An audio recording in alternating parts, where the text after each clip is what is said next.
From the banks of Dewey Lake, it's the Dewey Pod Monster.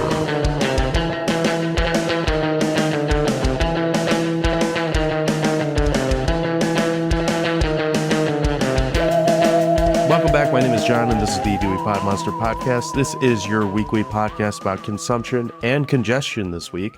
We are, of course, proud members of the You Run Podcast Network. You can find all of our previous episodes, all of our upcoming episodes, and all of the other great shows on yourunpodcast.com. With me this week is the host of the Dewey Pod Monster podcast. I don't think he's congested, but his name is Sean. And Sean, how are you doing today? Hey, John, it's said that I use my stick like I've used one before. I don't doubt it. Glad to hear that. You don't have any firsthand experience with me using my stick, but... Thankfully not. I've spent plenty of time around you, but I haven't had to experience your stick. I love you, buddy, but I don't really want to experience that. Stick handling 101. Let's do it. So with that in mind, while you're handling your stick over there, what have you been watching over the last week or so? Well, I haven't gotten a lot of chances to watch a lot of stuff because I've watched a lot of baseball this year because our team, the Detroit Tigers, are actually entertaining to watch. Yeah, it's nice to be able to watch your team and not have them be beaten within, they're beat after like the second inning. So that's a nice thing. But I've been watching a lot of baseball. I think I'll get into more stuff that I've watched, but I think I have watched more baseball this season so far. We're at the quarter mark than I have in probably the last 5 or 6 years combined, just because they've stunk for so long. So it's nice to see them be competitive. It's nice to see them do the things you want to see a good team do. Like, they had a bad weekend. Like, they lost 2 out of 3 in their last series. And then I didn't watch tonight, but I saw they were up like 11-2 or something like that late in the game. Yeah, I didn't finish it. They were up pretty big. Yeah. And they were up against the Red Sox. And usually people don't like the Red Sox around here. So that's probably good. Yeah. I mean, I'm not complaining. But I did get to watch a few things. So I'll start with, okay. It is still WrestlerMania. We're finishing out WrestlerMania. So I got to start off Wrestler Corner. Let's start that way. I watched the latest Dark Side of the Ring, which was Truth, Lies, and Billy Jack Haynes. And I don't know if you know who Billy Jack Haynes is. No, you but do I think that comes up again later, but for a different reason. Okay. All right. So Billy Jack Haynes was a wrestler. He was out of Portland, Oregon. He started out in a really small wrestling federation in Oregon in the Pacific Northwest. And he had this huge meteoric rise that eventually led him, the pinnacle of his career basically was WrestleMania 3 at the Pontiac Silverdome against Hercules Hernandez. This episode really centers around him, his rise, his lies, him making all these claims that he was like a drug runner. He was selling like a kilo of cocaine a night per his like wrestling run. And there were stories where he would like disappear and kind of reappear. He'd show up late for matches, and that's ultimately what got him out of WWE. But then as he got older in his life, as one does, he's still alive. As he got older, he started to become more famous for fessing up to things that he maybe did or didn't. He didn't or didn't have involvement in. So one of the things, there's a case in Arkansas, and it's known as the Boys on the Tracks. And these 2 young guys, probably teenagers, were found on railroad tracks after a train had run them over. And after like a autopsy, they had realized, or they had come to find out, that the boys were dead before they were put on the train tracks. So it was kind of like a cover up to be like, oh man, something happened. They were on the train tracks. Billy Jack Haynes claims that he was there. He was a part of the whole thing, putting the boys on the tracks, and that he was involved in a big drug deal that the boys walked in on. And Billy Jack Haynes claims that he was wearing a lucha mask, recording this drug deal because the drug dealers wanted it recorded on a video camera, on a VHS or a camcorder. And they ended up beating up the boys really badly, pretty much to death, and put them on these train tracks. He's also claimed that he was, again, this drug runner, that he is Vince McMahon Sr.'s son, and just all these whoppers. So he would be known to go on these podcasts. Basically anybody that would have him on a podcast, he would be on, and he would make these claims. So these days he's spending his time in a jail waiting trial for shooting his wife. And his wife he's 70 right now. His wife was 85, and she had dementia. And I think they kind of get into how he got involved with her. She was, I don't know if she was the wife of a wrestler or like the mother of a wrestler or something who passed away. And they kind of get into it a little bit. So this episode's really interesting. This season, I think I said at the beginning of the season, this had been one of my favorite seasons so far because the first 3 episodes started off really strong. And I think the Tony Atlas one and the Superstar Billy Graham one kind of were a little bit of a downer for me. Like I was kind of I'm not a big Tony Atlas fan, as I mentioned before. Billy Graham, I didn't really know too well. And then these last 2 have been kind of interesting because they're getting back into the dark side, right? The Eddie Gilbert stuff. And here with Billy Jack Haynes. And I wanted to mention kind of as a side piece to this whole dark side of the ring thing. I have started getting into the Jim Cornette Experience podcast, which is hosted by Jim Cornette and his co-host. And say what you want about Jim Cornette. He's a strong personality, but if you're interested in these Dark Side of the Ring episodes, when these episodes come out, because he's basically interviewed, or he's a part of all these episodes this season so far, I think. I don't think he's been out of one of them. He goes into reviewing these episodes, so he'll kind of, this Billy Jack Haynes one, I listened to his podcast from this week. I think it was this week, maybe it was last week. And he gets into it pretty deep, and he starts to tell kind of some of the backstory. So if you're interested in getting a little bit more information, the Eddie Gilbert one specifically, he kind of goes with his co-host Brian Last. They go into some of the stories about Eddie Gilbert because the way that it's presented in Dark Side of the Ring is that Eddie Gilbert went into the WCW booking meeting one day and Jim Cornette was just in his seat. And that's not really how it went down, according to Jim Cornette. So I just wanted to kind of throw that out to say, if you're interested in more of the behind the scenes or more of the backstory of Dark Side of the Ring, the Jim Cornette Experience podcast has a lot of, besides them kind of reviewing actual wrestling shows, like the actual events of AEW and NXT and WWE's shows, he also kind of talks about Dark Side. So it's a question. It's an interesting listen if you're into that. Yeah. This particular, so one, I stand corrected that Billy Jack Kane is not going to come up again later. So get it in now. But is this Dark Side of the Ring still, this particular episode still like the standard 45-ish minute runtime? Because it sounds like there's a hell of a lot more information than a 45-minute runtime. Yeah, it's the same runtime. Yeah, they stuff a lot in there. He's told so many like whoppers and lies and whatever that it's just too much to cover. Is this just the ramblings of an insane man, or is this like, is there, obviously with these kids, there must have been bodies there, I'm assuming, but like, is there merit to these tales that he's telling, or are they just being proven to be bullshit? Yeah. I think that the police didn't take it seriously. Because I was going to say, I would assume if he was involved in moving bodies onto train tracks, whether he killed them or not, that's still a crime. Right? The local police didn't believe anything really that he'd said. No charges came against him. The mother of one of the boys and the private investigator thought that his claims were legit, but they ended up passing away before anything. Both the mother and the PI passed away before anything could happen. Maybe it's part of Billy Jack Haynes' conspiracy. I don't know. But yeah, he's just... Okay, well, that sounds interesting. Yeah, it's a bit of a shit show. So that's really all I got a chance to watch, but I did want to mention that we're recording this on, what is today, the 12th. And just a couple days ago, the news came out that the homicidal, genocidal, not so death-defying Sabu had passed away as of a couple days ago. His final match was like less than a month ago, his retirement match. And I guess from all accounts, he looked really, really bad. And if you're not I don't know if you're familiar with who Sabu is or much of Sabu's. I've been seeing him all day today. So yeah. So I've been seeing him all day since I think it was today that I started seeing it. But yeah, I saw there was a YouTube thing on my algorithm that came through about his passing. And it was, I don't know, I didn't watch it. I didn't get into it, but he was like a fixture of ECW. So if you were into ECW, whenever I tried to watch ECW, he was always injured. So he was never actually on. Like they always talked about him, or they showed clips of him. And he's a native of the Detroit area. He's a nephew of the original Sheik.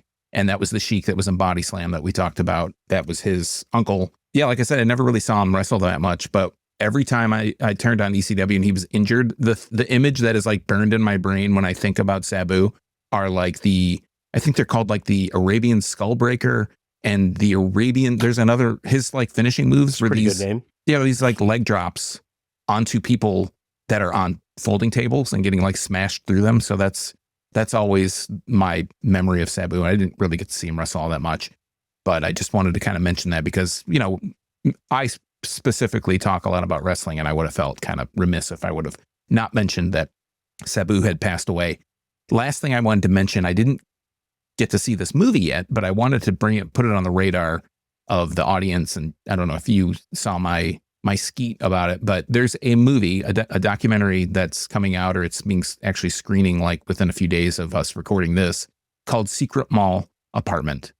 And I don't know if you're familiar with it or not. So I am, and you'll be proud of me for this. I saw a clip of it on VCR Party last week. So I assume that's why you're aware of it. Oh, no shit. Did you watch the VCR Party episode, VCR Party Live? I had it on. I didn't watch it that close. It was a good episode. I had it on while I was doing something else, and I focused in on that. They described it as heavy metal parking lot, but in a mall, basically. So I'm kind of interested. Yeah, so basically the gist of it is that these 8 people created an apartment in the Providence Place Mall in Rhode Island while it was being built. They it almost like Hider in the House a little bit. They built this small apartment in 2003, and they lived there on and off, these 8 people, until 2007 when they were caught trespassing. They ended up filming themselves on these cheap camcorders that they bought from Radio Shack that was in the mall. And the documentary tells that whole story. So it shows a bunch of their footage, but it also tells the story from their perspective. It's not showing around here, but I'll leave a link to the website and the trailer. It's not showing around here. I think the closest place is maybe Cleveland or something. And it's like within the next 5 days or so. So I'm a little sad that it's not really close to us. You know, it's like a 2.5 hour drive or whatever to Cleveland. I was gonna say we can get to Cleveland. So. Yeah, but it's like during the middle of the week or something. I don't remember what day it is. But never mind. It's actually playing. I'm not doing Cleveland during the middle of the week. I want to be back at a reasonable hour so I can wake up at my normal an unreasonable hour to go back to work. It's actually playing in the mall that they set the apartment up into. So I thought that was pretty cool. I've only seen the trailer, but that is cool. You know, this movie sounds like it's up my alley if you're into the kind of garbage that I'm into. Not to say this is garbage, but you know what I mean. I'm sure it's in the audience's alley too if you're kind of into the weird stuff that I'm into. But yeah, that's basically all I got a chance to watch or consume in the last few days. So I'll hand it off to you. What have you been able to watch, consume, or attend? Well, I haven't attended much, at least not much worth talking about. I've consumed a lot, though, because I felt like garbage all week, so I've basically been sitting on the couch like just watching shit. Mm-hmm. So some of the things, these aren't necessarily highlights, but I'll kind of go through a few. One of them I watched, I read an article that said the movie Weird Science is considered this really cringy, like perverse movie by modern standards. I was like, I don't remember it being that bad. And the whole premise was like, these horny kids make a woman so they could basically bang her. I'm like, sounds like horny teenagers to me, but it was on Tubi. So I was like, what the hell? I haven't watched Weird Science in a while. I remember liking that movie. I eat pieces of shit like you for breakfast, John. Yeah, exactly. You know, I'm not going to go as far to say like this is a politically correct by the book Super Queen movie, but this article kind of made me realize like this is why we don't get comedy anymore. I would not call Weird Science crude or anything like that. It's very obviously like a fictional movie about these goober kids that do some stupid shit and shenanigans happen. It's fine for what it is. I still enjoy it. I don't see where cringe comes in. Like there's a lot of movies that we've talked about that it's like, all right, that's pretty questionable by anyone's standards, but I just don't see it with this. So I guess I just watched that to kind of prove myself like I don't agree with this fucking article that I read, but I'm sure everyone listening to this has seen or is aware of Weird Science. So if you want to watch that, let us know in the comments if you think that has held up or if it's just so cringe that you can't watch this movie about 2 horny kids getting into shenanigans. Then, in the name of true shit, I found a movie also on Tubi called Chick Boxer, which is I don't even remember what year this piece of shit's from. I want to say like early 90s, shot on Shitio movie about a girl who watches a TV show called Chick Boxer and she idolizes her. So she goes to the local karate place and starts taking kickboxing lessons. And these are honestly the lessons that Kramer did in that Seinfeld episode are more karate lessons than what this is, but whatever. And then some neighborhood toughs show up, and they're basically the bad guys from Power Rangers. Like, they're real just dumb, stupid. There's a fat one that's like the muscle and a skinny one that's just a fucking asshole. And eventually she kicks him in the balls and then the movie's over. I'm like, this is fucking terrible. I was going to say it almost sounds like High Kicks, but not as fun. You know what? It's not that far off from High Kicks. High Kicks had a little bit higher ceiling, no pun intended there. But honestly, High Kicks was just outside of the rape part, like it was a better movie all around. Like there was just more to it than this. Like half this movie, actually, I should point out there is one really funny scene in the movie because spoilers if you want to watch Chickboxer on Tubi, but I'm going to ruin it for you anyway. The girl who's trying to emulate Kickboxer or Chickboxer, whatever, she tracks down the actress's phone number that plays this TV show character. And there's this interesting three-way conversation between the actress's agent, which is some woman, and the girl. And basically, the agent is just like, you should really do this porno movie. It will really advance your career. Like, that's all she's saying to her. While this girl is like, Chickboxer, I need your help. There's these neighborhood toughs, and I need to kick them in the dick. And she's like, you should probably just go kill yourself instead. And I was like, Jesus Christ. And then the movie closes with a straight up like 3-minute softcore porn scene. Like that's it. Like just out of nowhere. Legit. Well, they say something like, "You're probably wondering what happened to Chickboxer," and they show her in bed. I'm like, okay, well, this is still. I'm like, oh, she's mounted him. I'm like, looks like she's fucking him. Okay, I guess something happened in this shitty movie. So that was entertaining.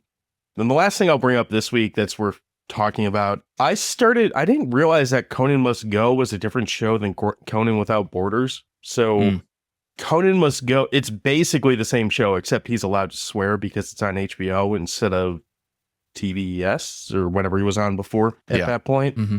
But I basically sunk into the couch and watched 5 hours of Conan wandering around different countries and doing Conan things. Are you a fan of Conan O'Brien? I like Conan. In general? Yeah, I think in general. Okay. I mean, there's specific things that he's done that maybe I'm not so interested in. Like honestly, since Late Night, I haven't really watched any. I mean, The Tonight Show. I haven't really watched much that he's done, but I don't dislike him. I liked him all the way through his NBC run, both the shows on NBC, and I liked his TBS show basically until they changed the set design where he wasn't at a desk anymore. He was like on like a Barca Lounger or some shit with whoever he was talking with. I liked him basically. I didn't stop liking him. I just kind of got bored with him. Yeah. And this is kind of I was talking to my wife about this. This is kind of the thing, like the guy's sense of humor really hasn't changed in 20, 30 years, something like, I don't know how long he's been on, but at least like 30, 20 years. Mm-hmm. Yeah. He's been doing the same shtick basically all along. And that's fine. It's good in small doses. And I think if I felt good enough to like get off the couch, I probably would have not gone 5 hours into this. But the more I watched it, I was like, this is just him doing the exact same shit that he did all those years on The Late Show. And again, Conan Without Borders, it's the same thing. It's just him doing his man on the street stuff. Yeah.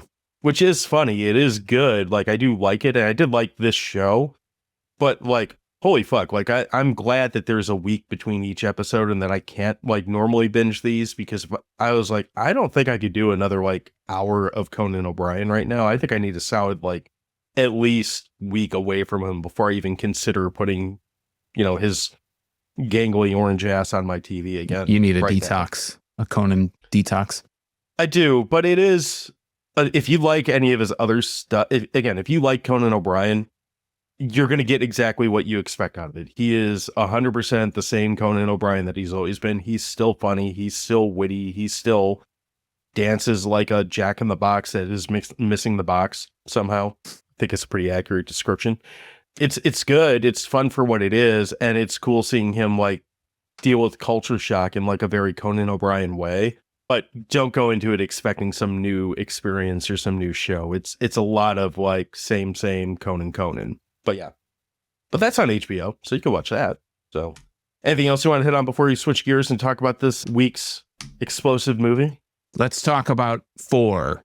Well, Sean keeps insulting half the... This is the coolest hand signal of all time. Just throwing up 4 fingers, It's like, I don't know what it is about 4 horsemen and throwing the 4 up, but I think it's the coolest hand gesture short of maybe a middle finger. Well, hand gestures aside, we're going to take a break and we're going to come back and we're going to talk about the movie Firepower. We'll explain why when we get back. Firepower. More power.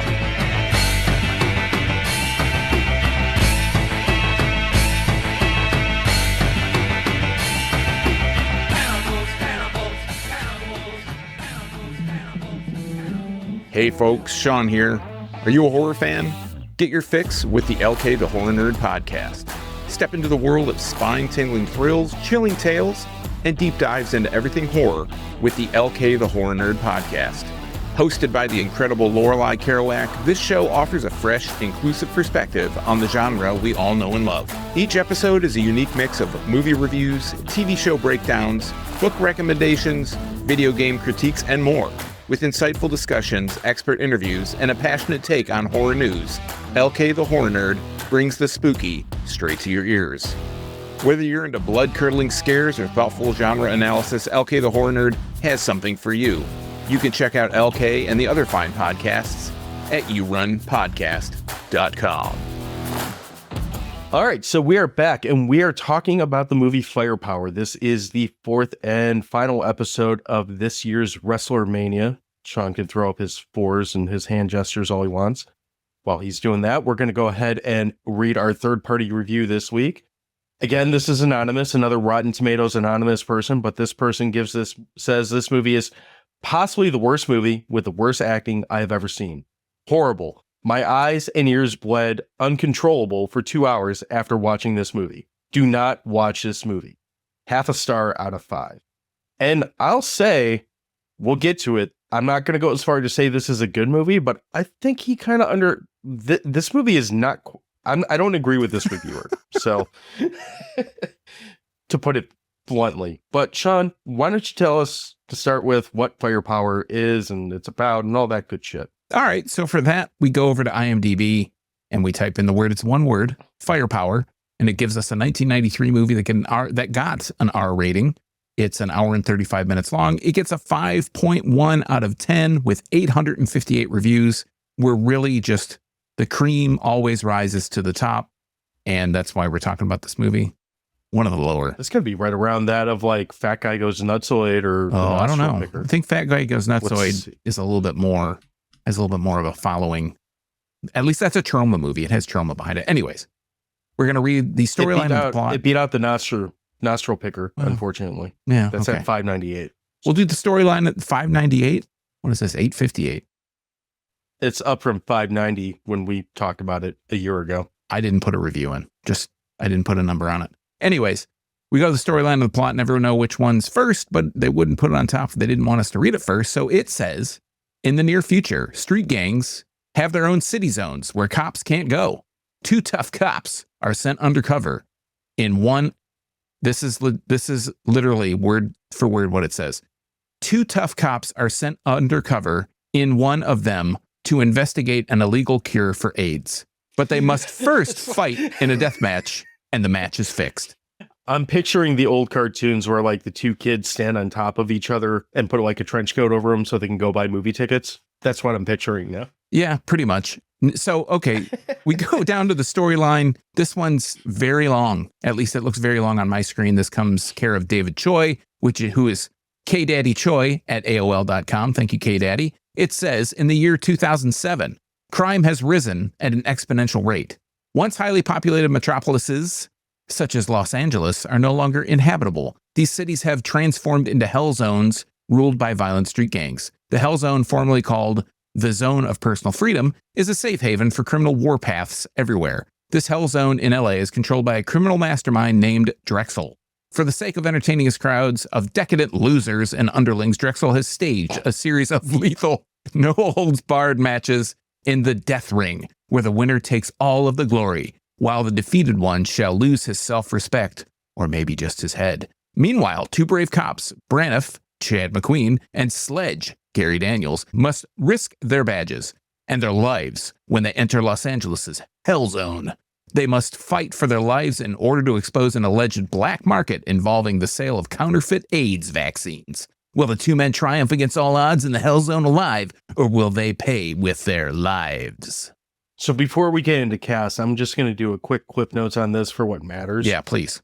This movie has an AIDS vaccine, but no one gives a fuck, including the movie. Like, this movie is quite literally Mortal Kombat with Demolition Man paint on it. That's basically what this movie is. Yeah, throw a little UFC on there. Yeah, well, I just mean it's basically, or Bloodsport, if you want. Pit fighter. Whatever. It's a movie where people fight and they work their way up the ladder to get to the last boss. And I mean, I guess you could talk about how these two cops go in there. I think it's because someone died and they're trying to get their revenge for him, but the captain doesn't seem to give a fuck. He's like, that guy's fine. No one remembers him anyway, and all this shit as they're trying to go undercover into this. But yeah, essentially this movie is just two cops go in and do Mortal Kombat or Bloodsport or Kumite, whatever the fuck you want to call it, until they get to the Ultimate Warrior. So yes. That's basically it. Yeah, basically.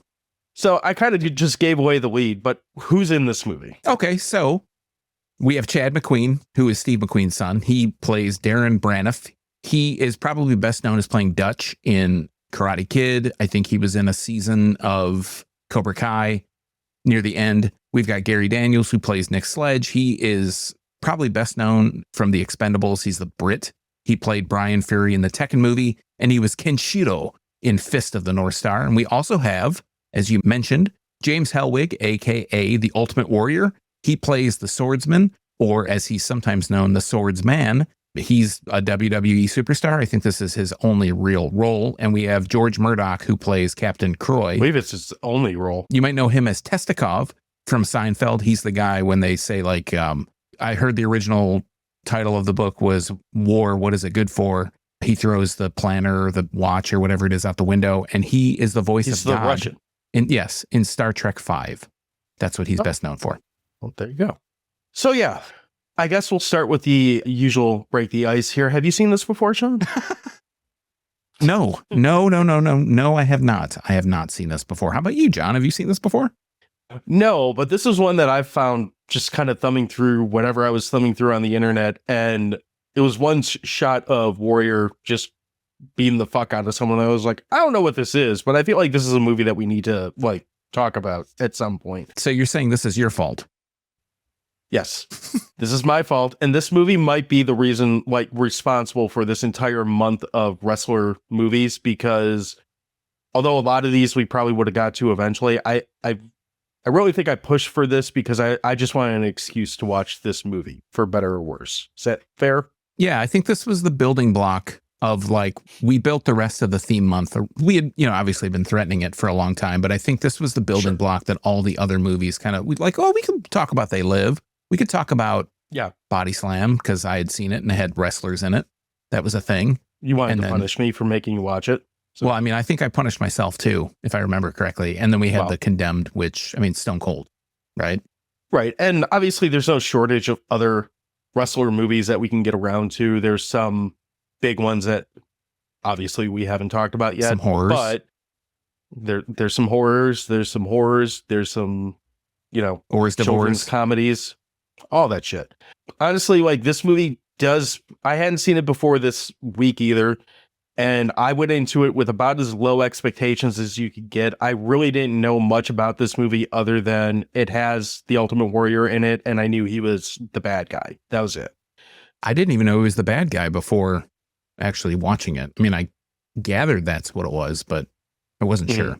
So, low expectations aside, did you have anything that did you like anything about this movie? I'm a sucker for this dystopian, weird trash on the street everywhere kind of movie. I've watched so many dystopian love future movies that take place in 2007. Yeah.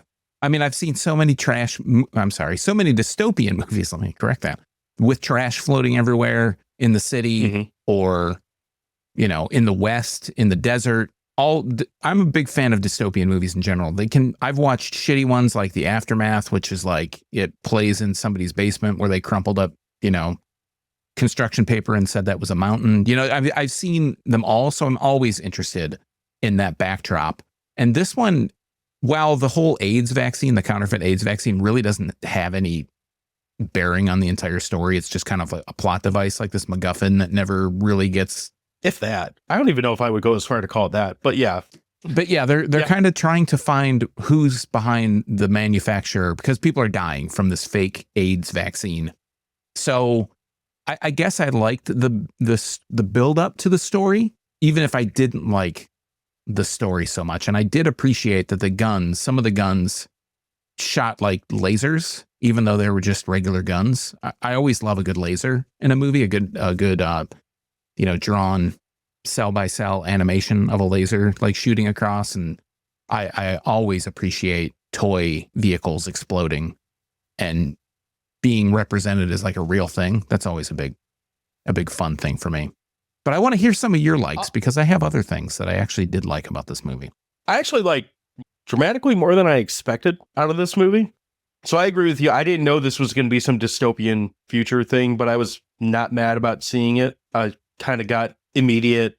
For me, it was Demolition Man was the vibes that I got for some reason. But I could also see little echoes of RoboCop in there. I could see little bits of John Carpenter one, Escape from New York type stuff in there.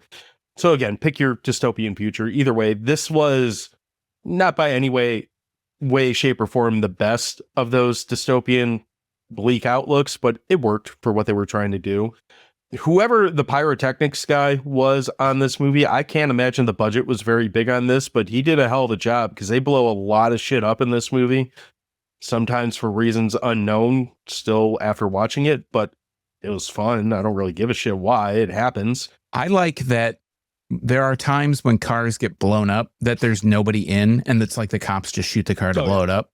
I also, I didn't pick up on it until you just said it, but the RoboCop vibes, they have these ads that play in the background, but they're audio only. And that's the kind of sad part about it, because it's just playing on a radio or something in the background. You don't really pay as much attention to it as if, with RoboCop, they did like the 6000 SUX or with the dinosaur and whatever. They have like all the little silly commercials, and I would have liked to have seen a little bit more of it actually like visualized instead of it being just this audio thing that plays in the background. That kind of took some points off, but I didn't even think of it till you mentioned it. So good call out on that. Well, see, that's what I'm here for. Once in a while, I get something right. Put it in the books. As far as our hero characters, I have opinions on, but I'll say this for what he is and what he's asked to do in this movie. Warrior's fine in this. They don't give him much of any dialogue. I think he says like 2 or 3 words in the beginning of the movie when he gets arrested, but not handcuffed for some fucking reason. I'm not quite sure why they didn't handcuff this gigantic, roided out human being who happens to be the Ultimate Warrior, and then surprise, it doesn't go well. Outside of like 1 or 2 words when they're in this police station to start the movie, I don't think he talks at all after that. Like once he gets out and gets back to the Hell Zone, he's basically just reduced to typical Ultimate Warrior, like roar, growl, whatever. But I think he's, again, for what he is in this movie, he's basically just the big guy who's the final boss, more or less. I think he did fine for what this movie is. And you can say what you like. We're not talking about the Ultimate Warrior, the piece of shit human being, just talking about Ultimate Warrior, the character and the actor in this movie. And I feel this way about him as a wrestler too. Say what you want about the guy pops off the screen like a fucking magnet. Like whatever he's doing, whenever he's on screen, whether he's got the stupid face paint on or whether he's wearing these like leotard things or whatever he's doing in this movie, the guy is someone that your eye is drawn to if he's on the screen. And not saying he's a good mic guy since he doesn't talk in this movie and he wasn't very good at that as a wrestler, but for whatever reason, at least for me, like I do pay attention to him when he's on the TV, and I guess that's good and what you want for a guy who's supposed to be just kind of menacing and the guy that's there to kick the shit out of you. And I think that with all the movies that we've talked about this month, all 4 of the movies, they do a really good job. There are so many movies that we could have watched where they don't use the people in good ways. Like every movie, right? Whether it be Condemned or even Piper in They Live, because this is kind of, I mean, he was known for talking. He's a really good actor. I don't even like to put the qualifier as like for being a wrestler. He was a good actor. He was a really good actor in They Live. Body Slam, he was fine too. We mentioned that was like the high point of the movie was him and Body Slam. Sam Fatu, all those guys. Everybody in these movies has been, maybe we lucked out, but they all play to their strengths. They basically like, in this movie, the Warrior is you know, he, like you said, he comes on, he says, he grunts and he makes some noise and he beats people up. And that's like what you would expect to see. You're not going to a movie, like, not that anybody paid a dime to go see this in the theater, but nobody's going into a movie to watch the Ultimate Warrior, you know, spout some Tennessee Williams Shakespeare or some kind of classical, you know what, acting thing. I would have paid Friday night matinee prices to go see the Ultimate Warrior do Romeo and Juliet. That would just, maybe you're there to, it's like a car wreck or like a, you know, a train crash or whatever. You can't look away. But I get what you're saying. And I think that all of them have been, so that's one commendable thing. Even if the movies haven't been great, I think other than They Live, I think we've given everything other than this movie too. So the first two movies, I guess that's how that works. They've gotten like half a hot dog, I think, between, the first two. Oh, yeah. And I think we both unanimously really enjoyed They Live, obviously. So they're using the wrestlers appropriately. And I think some of the things about this movie that I liked is that it captures all those tropes of 90s, the future. You know, this is early 90s. I think it was 90, like I said, 93. They've got dirty streets because that's what's going to happen in the future. They basically, like, every place. Leather. Every place is like a rave. They have the music that's like a rave or everybody's dancing around. MMA gladiator matches and facial tattoos, like facial tattoos to the hilt. Like everybody's got some kind of facial tattoo, it feels like, or there's at least one tough guy in every piercings or some shit. Every bar. They really predicted that because there's so many people, like, facial tattoos are not super of the norm, but you see a lot more of them now than you would have in the 90s. So they predicted a little bit of that in this movie. And one thing that I really appreciate, so we didn't even really talk about it yet, but so much of this movie is Chad McQueen and Gary Daniels they're going undercover to, again, try and find the source of this counterfeit AIDS vaccine. And I would say probably like 50% of this movie is fighting in an octagon that is being bet on by the people watching it. And like every time something happens, there's like the odds have increased. So it feels very much like I've said earlier at the top of the show, like I've been watching a lot of baseball, and the baseball that we watch is on RSN, a regional sports network, and it's FanDuel. And every time someone comes up to bat, there's like, not every time, but every inning or every half inning, there's something that's like, this is so-and-so's odds to get a home run or this many hits in the game. And every time something happens in one of these fights, like they unlock these weapons for the people to grab and fight with, they announce the odds. So it's, again, just like They Live, oddly prescient about gambling, about MMA, the sport in general. So I gotta give them gets a big thumbs up from me for predicting the future. I don't know how they did it, but they definitely predicted the future with this one. It's almost like they knew people like gambling. I know, it's crazy. You're right. We haven't talked about the two lead characters in this movie being Chad McQueen and Gary Daniels, or Nick Sledge, who goes by the nickname Hammer. I didn't even realize his name was Sledge until we started talking about this, but okay. And then Darren, or Puss Mouse, or whatever you call them. Alley, well, sure. Puss Mouse, Alley Cat, call him the pussy. And he's like, oh, how about Alley Cat? They'll eat you up if they call you the pussy. It's like, oh, what a tough name. Wow, the Alley Cat. This is going to kind of like loop into where we start talking negative on this movie for me, because I don't necessarily hate these characters, but I think their roles should have been reversed. And this is where we're going to go ahead and put the spoiler warning out there, because eventually we're going to get to that part. But you don't want to spoil this movie, and it's a masterpiece. Well, if you do care about knowing what happens and not having it spoiled, here's your warning. So, Gary Daniels is he's basically Jean-Claude Van Damme. He does a split that I'm sure somewhere in Hollywood, the two of them have had some kind of like, let's see who can do the splits longer competition, because why not? But he's the guy he's basically a fucking ninja. Like, he beats the shit out of everyone. He's cocky as shit. You should probably see what happens to him coming because of how cocky and arrogant he is in the movie, but whatever. And then you have Alley Puss, or whatever his name is, who is, I'd say he's really the lead of the movie. Chad McQueen is really the guy who carries the movie, but he's like the guy who he gets into this like deathmatch fighting ring circle and doesn't know how to fight. Like, at least with Gary Daniels, you're like, all right, well, this guy obviously knows how to fight. I can buy him getting through this.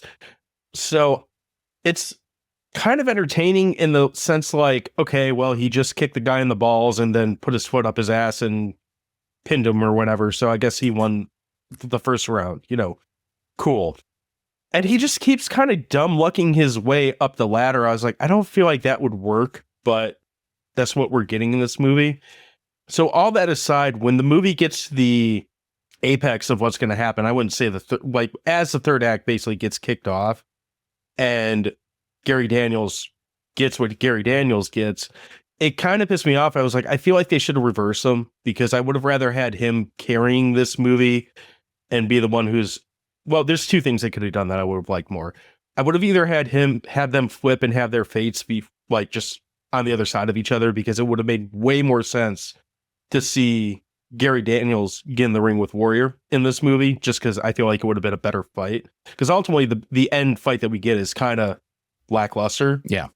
Or what I thought was going to happen that never happened is I thought they were going to put the two of them against each other in the ring at some point in like a death match or whatever. Because these matches, they're not all death matches. Some of them are, I guess, less than lethal matches, and some of them are lethal. Yeah, they're knockouts or whatever. So I thought they were going to go like, oh, you guys are getting your first death match, and they were going to put the two of them together, is where I thought it was going, and it didn't do that. That would have been a lot more interesting. But I do agree with your point that Gary Daniels of the two, I mean, nothing against Chad McQueen, but he's not really. I'm not saying that as him as a human. I'm saying for this movie in this role. The characters. Like Chad McQueen is not leading man material. And not that Gary Daniels is like a great actor by any means either, but he's so much more charismatic. His character is so much more charismatic in this movie that it feels like he should be the guy. But I understand them putting them in the roles where Chad McQueen's like the married guy, he's the family man, kind of, and then Gary Daniels is kind of like the player, the bachelor kind of guy. And there's this whole like subplot of Chad McQueen is supposed to be taking his son to get every citizen has to get this social evaluation, and that determines like what their profession can be, or if they can go like for higher education or whatever. And I forgot about that part. Yeah. I mean, because it's so forgettable. It's very important. It is so forgettable. It is so important. I'm sorry. Excuse me. It's so important that there's this scene where his wife is like upset with him because he didn't ask for the time off or something to get his son's social evaluation. And he's going undercover and he's not going to see his family for a little bit. And she gets really pissed off at him. And she ends up getting murdered by a guy that they arrest earlier. And that's all just a plot to have him be able to get with one of the women that are like the main women in the club, like in the hell zone. But even that's like not fleshed out. Like it's just their kind inside person. Yeah. Yeah. And it's just an afterthought. It's like, let's throw this shit at the wall and see what happens. And it's just a very convenient thing to do. But my big complaint, a couple things, are that Chad McQueen and Gary Daniels, Chad McQueen, again, like you mentioned, he can't fight for shit. He's just this doughy ass guy that's probably the least talented fighter of all the people that they show fight in this movie. And it's quite a few matches. Like there's a side character, I think it's Scorpio or Scorpion or something, the guy that does the nunchucks. Viper, there you go. Everybody that fights in this thing must be just well versed with every weapon, because there's a guy behind the scenes that Drexel is, and Drexel is such an afterthought too, but Drexel is calling the shots, and he has a guy that's like programming what weapons they get to use. And whatever weapon gets called, it looks like a screen out of Mortal Kombat when he pulls them down. It's just, you have to be an expert at whatever weapon they give you. And Ultimate Warrior is the swordsman, so he's like, his thing's the katana. And every time he's up, he gets the katana. He's got this undefeated record and all this stuff. And I think for a movie that's so centered on fighting, one of the central plots of this entire movie is this death ring thing.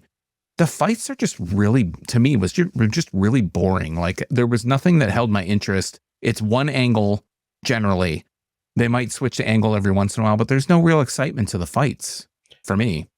I thought this was just me because I wasn't feeling great when I watched this. So I was like, maybe this is just in my head. But did you feel like these fights just got dragged on like excessively long, and that was half the problem with them? Because that was my thought. I was like, why does every scene feel like it's about a minute longer than it needs to be? Not just the fights, like every scene, but the fights especially. It just felt like they went on and on. I was like, you could have moved this shit along quite a bit faster. There are these fight scenes are like 5 minutes every fight scene. Yeah. And again, there are people that aren't central to the story. They're just like side characters. They might show you like establishing, oh, this is a fight. And like you said, they just feel like if they cut a minute off, they could cut like, it could be 30 seconds. Just have some quick cut shit that happens and you're like, oh, okay, I get it. I'm not an idiot. I realize that this fight thing is like how they're going to settle most of the rest of this movie. And there is so much that, like I said, at least 50% of this movie are these fights. So if that's the main attraction, this is like early days of UFC too, when this movie came out. So make it a little bit more dynamic, make it feel like you're watching. If it's going to be all about these fights and that's going to be like the central focus of this thing, they needed to be a little bit more exciting. They needed to be a little bit more captivating, where it doesn't just feel like you're watching two schmoes hit each other over the head with like a lead pipe over and over again. Just make it exciting. Don't make it what this was. Well, I mean, not that I'm saying that you need to like cut out the fights, but like you could have, montaged this shit up and got through the whole like climbing the ladder of the fight ring in 5 minutes total, as opposed to 5 minutes for every fight. And they go through, again, McQueen, Daniels, and Warrior all have at least 3 fights each through this movie. So that right there is 30 minutes of them just in this ring before they get to the Viper third act. And Viper. Yeah, got to watch him too. So, I mean, give me a montage. Give me some Joe the Bean Esposito. You're the best. Just give me some. You got the touch. Like, pay some money to Stan. What's his face and play. You got the touch. Joe the Bean Esposito. Play some. You're the best around. Give me a 30 I would have preferred montage. the Benny Hill theme song, but whatever you want to do. Hey, put some yakety sax in there, and we'll call it a day. And give me a little bit more of the story. Like, I'm all about. We've talked multiple times, and what'd you watch this? I watched the UFC. I watched this thing. I like to watch fighting. I like boxing. I like MMA. This is just not like up to snuff of what you would want to watch in fighting. It's just really lame stunt fights. It's also, this isn't meant to be a jab at wrestling, but this is also a movie. So, it's more so than anything else where I'm not trying to shit on wrestling, but more so than like WWE. This is not a real fight. This is stage. Like, you're going to Hollywood it up. Do it fucking right, I guess. Yeah, put some explosions in the ring, in the octagon. Yeah, why the I mean, you already electrocuted people in it, so why the And fuck that's not? the other thing. Yeah, that too. You bring it up, every fight, the fence is electrocuted, and it's only used like one time. And it's the time. And it doesn't even do that much. Well, it does to Sledge, because Sledge is the one, Hammer is the one that gets caught in the electricity. And it's the only time it does anything, because they up the voltage, so he's like incapacitated by it. Is there a dude that like gets zapped early in the movie? Yeah, maybe. He gets like bug zapped or something. Yeah. It's like slapping with the fly swatter thing that, hey, stick your tongue in between this thing and no. Let's see. Is there anything else that really, I mean, I kind of feel like we hit the big points with it. And I don't feel like we've had that deep of a conversation about this movie, but it's not that deep of a movie. No, it is 20 minutes of a story and probably an hour of fights. And I'm not necessarily opposed to that, but like, I almost feel like this would have been better if they just said, get the cop story out of there, or like make it even more minimal. Just have it be these 2 cops are going in here and have it turn into like a raid style thing and just be only fights. Or like, I don't even know, like I said, this whole AIDS vaccine thing, like, yeah, great. They throw the bad guy through all the AIDS vaccine. I guess that storyline's closed now, whatever. It's so footnote in the movie that it just adds nothing to it at all. So it's almost hard to even have much of a dialogue about it without saying like, why is it there? Yeah. There was an AIDS vaccine and they found the counterfeit stuff and they busted it up. The end. Yeah. And it's so much to the point where like when it reappears near the end of the movie, you're like, oh yeah, there was an AIDS vaccine subplot. Right. Oh, that's what they're trying to figure out. Oh, okay. Right. Cool.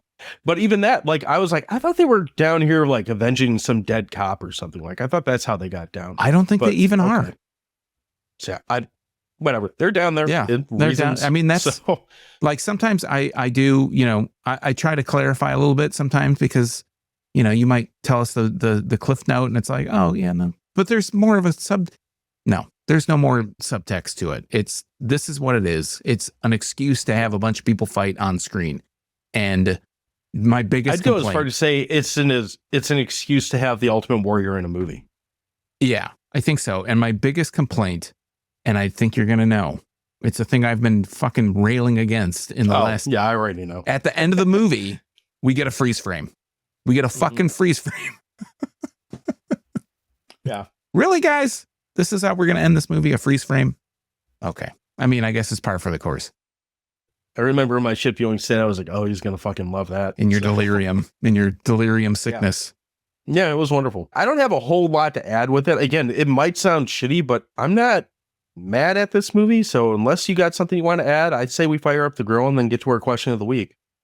Then you're in for a big treat, no? Because it's hot dog time. So I'll take the reins here. I'm responsible for this nonsense. I'm the one who made us watch this one, I guess. This is my fault.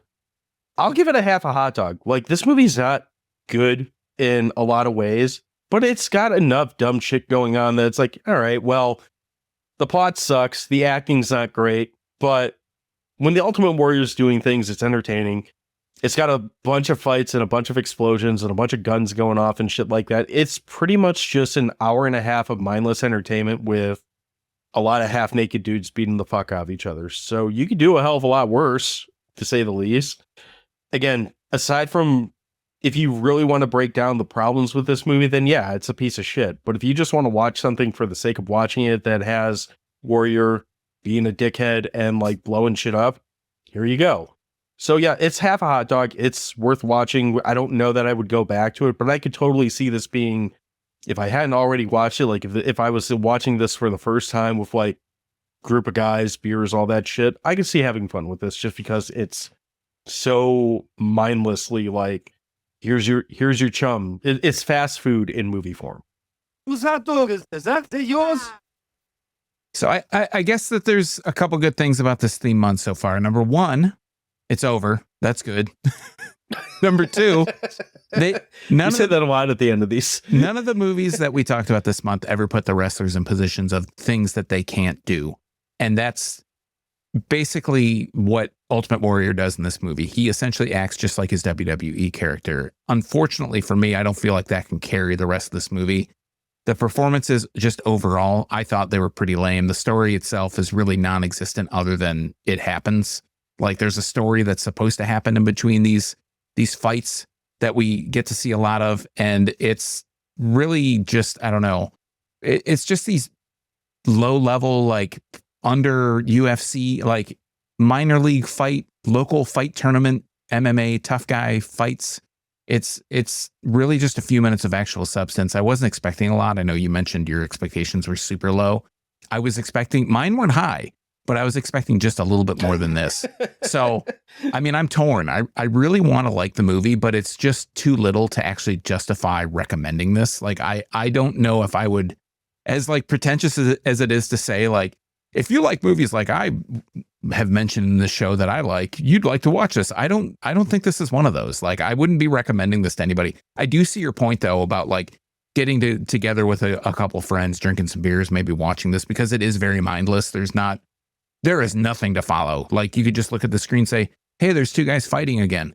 Cool. What's happening? Yeah. All right. And then it's done. You're like, oh, you just kind of, your attention, like, boom.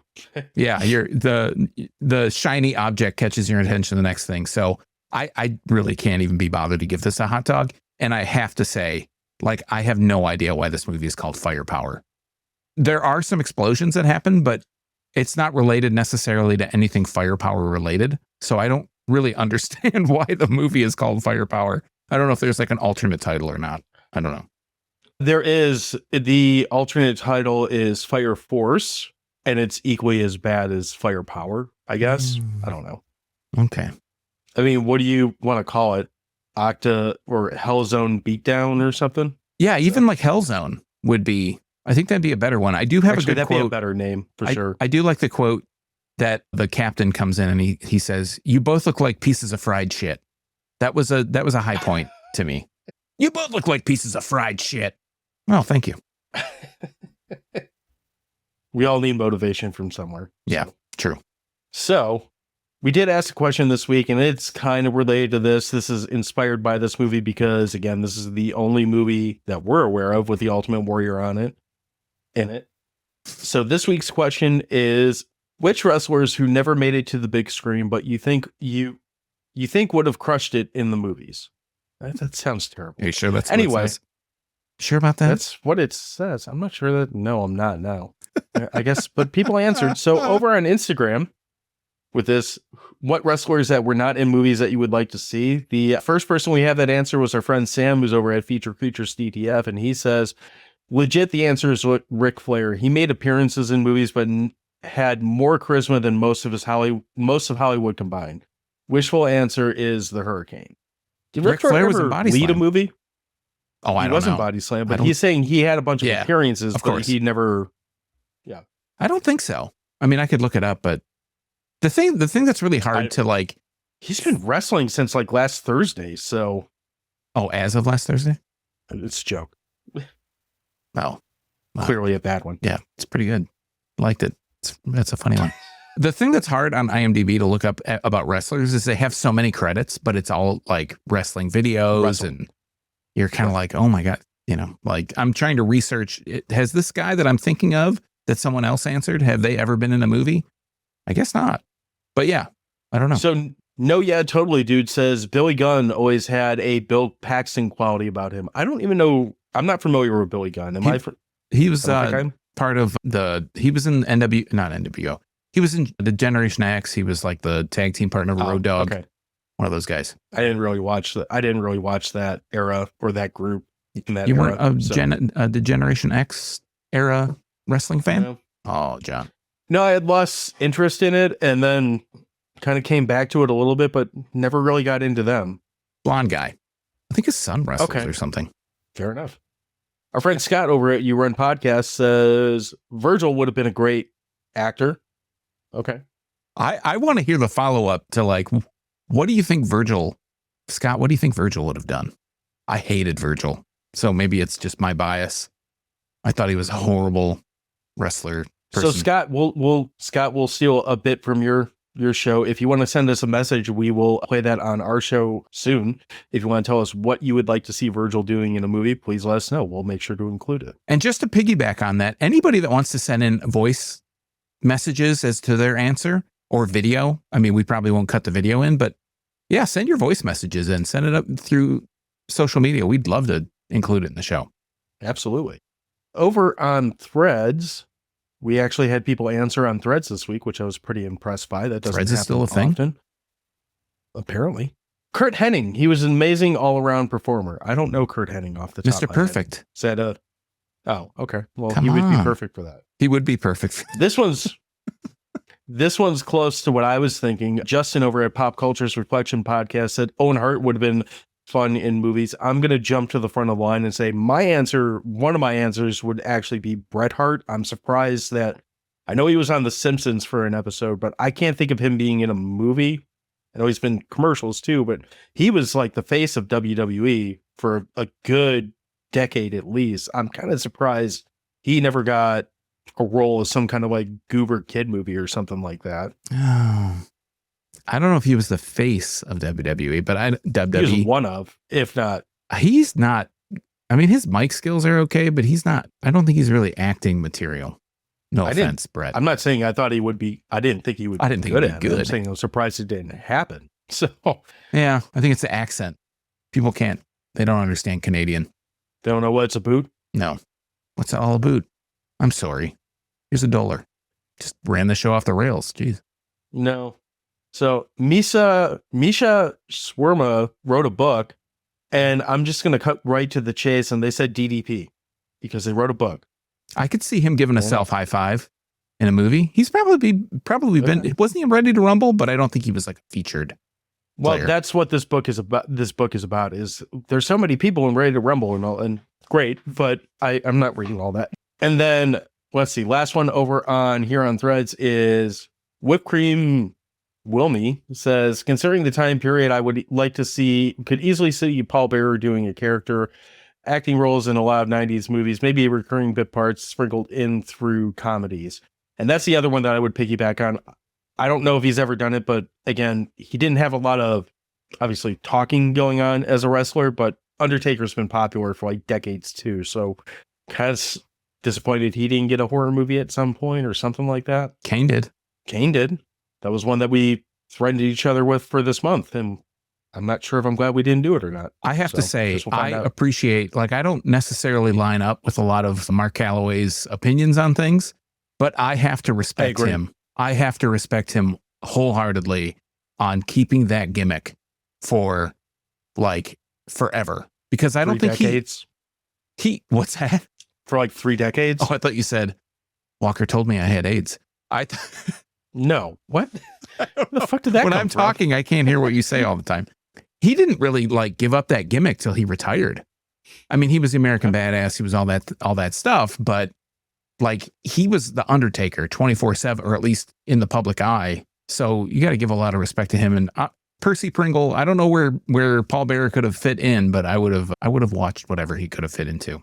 So over on Blue Sky or B-Ski, whatever we're calling it, our friend Boomer over at Podcast in the Woods, follow them at Woods Podcast 1 on Blue Sky, said Ted DiBiase would have made a great businessman villain in the 80s in some sort of action flick. And I 100% agree with him on that. He seems like the kind of guy that would have fit right into your, Stallone, Schwarzenegger, that whole era of this kind of movie, for example. Like, he would have been a better bad guy than Drexel, whoever the fuck that was. So yeah, I agree with that one for sure. He would have been great. That's basically what he was in the WWF. Sean, how about you? Any that you have that you would like to have seen get in movies that didn't? I mean, I got to go with Boomer. I think that Ted DiBiase, he was so hateable as the $1 Million Man in WWE in that time frame, in that era, that I know, people, he had that laugh, he had that face, he had just the demeanor of someone that you wanted to hate. So I could have totally seen him show up as a bad guy, like the bad guy businessman, or I don't know, like the Wall Street kind of guy, or the rich roadhouse bad guy who was controlling the town. I could totally see him playing that and doing that laugh. Oh, yeah, like for sure. Like whole thing would have been a perfect role for him. Yeah, I would agree with that. He's a great choice. I'm trying to think if there's any others that kind of stand out. Like, I wouldn't want to see this, but another one who was really popular for probably 3 decades too. Definitely couldn't do it now because he looks like he got hit by a truck. But Shawn Michaels is another one that was around forever and then had name recognition and clearly liked to dance and shake his ass around a camera. So that would have made some sense. I don't know what you would have tried to make him do, but something there. I'm sure there's probably like 100 others that I can't think of at the moment. Yeah, same. Got anything you want to tack on here as we wrap up on Wrestler Mania? Any final thoughts for the month of Wrestler Cinema? Wrestler Mania. I think should we do it again? I guess the audience should let us know. Like, listeners, do you think we should do another round of Wrestler Mania? Of course, it'll be next year. It'll be after Crummy Movie March, of course. But I think we got enough ammunition to do Wrestler Mania for at least a couple more times, a couple more go-arounds. I'd like to hear what the audience has to say. I'd like to hear that too. I think it's worth revisiting because there's just so many that, we've kind of sprinkled wrestlers in throughout the show, throughout its existence, but there's so many of them that, like, we've already talked about one that's going to come out at a certain holiday this year, so we know there's going to be more wrestlers to come. Whether or not we do a whole nother month, I agree with you. I'd like to hear some feedback on that, but I think there's definitely enough ammunition to do it. And I kind of like that these movies, although with the exception of They Live, I don't think we've seen a single one that is technically good, but I like that they're kind of pushing the topics a little out of our comfort zone. Like, it's not just straight horror movies and slasher movies, which, or whatever other creature feed, etc. Like, we both love horror movies, but it's good to kind of break away from that a little bit and do. We haven't talked about a horror movie all month, which is weird for us. Yeah. And I love trash, so I'm down. I'm always down to watch some more garbage. Trash is always good. So we're going to take our mantra of Oscar the Grouch and go scurry back to our trash cans because we love trash. Until we return next week, we do ask that you do give us a follow. We are at Dewey Podmonster on all the social medias or at crap.town on Blue Sky. I believe you can find us with either handle, but whatever. Please check us out there. We do appreciate anyone who does. Please do, if you follow us on Spotify, if you follow us on Apple or any other podcast platform, we would appreciate if you left us some feedback, leave us a review, even if it's negative, but we'd rather see something, just anything that can help us to help steer the show in another better direction. Feedback's always welcome. course, you can find all of our shows at yourunpodcast.com, as well as all the other great shows on the You Run Podcast Network. Or you could go to our site, which is either rockintomatoes.com or crap.town. Either way, it's going to get you to the same place. And if you'd like to leave us feedback there, you can do that as well. It's also where if you want to request an episode, you can do it through any of the other means that or the other spots that we just mentioned, or I just mentioned, or you could do it on our site at crap.town. Sean, what am I forgetting? Please save me. Nah, I'm already dead. It doesn't matter. I was going to say, if you want your answer of the question of the week read on this here show, answer the question of the week. We post it on social media, on all the places John cares about. You just got to look for Dewey Pod Monster on those social media places. If you want to check out any of the things we talked about, we're going to put them in the show notes. You can click on those. Most of them are free, especially if it's a movie or something you can watch. Most of them are free, but sometimes they have Amazon after them, and those are like the special. Those are the golden tickets. Those are like Charlie and the Chocolate Factory. I got the golden ticket. If you click those things, you pay for something, you buy for something through Amazon. We get a small kickback, a few cents on the dollar of whatever you buy. That helps the show. That's one of the better ways to promote the show or help the show. Otherwise, like John said, leaving a review is another great way to help support the show. If you want to follow me on social media, I am exclusively on Blue Sky. You can find me at internalbleeding.crap.town on Blue Sky. So drop me a line or check me out or follow me. I post little stupid clips about little stupid movies, and you might be entertained. You might not. No guarantee. There is no money back guarantee. I guess there is a money back guarantee because it's free to follow me. So go ahead and do that. Why don't you? Does that count as a money back guarantee if it's free? Yeah. No money changed hands. Don't blow up my spot. Is that really money back? Anyway. All right. Well, that's all we got. We'll be back next week. Until then, please do whatever you want to do, but, have a drink, swell up, Butthorns. Talk to you later. Bird season's over, Butthorn. Blah, blah, blah.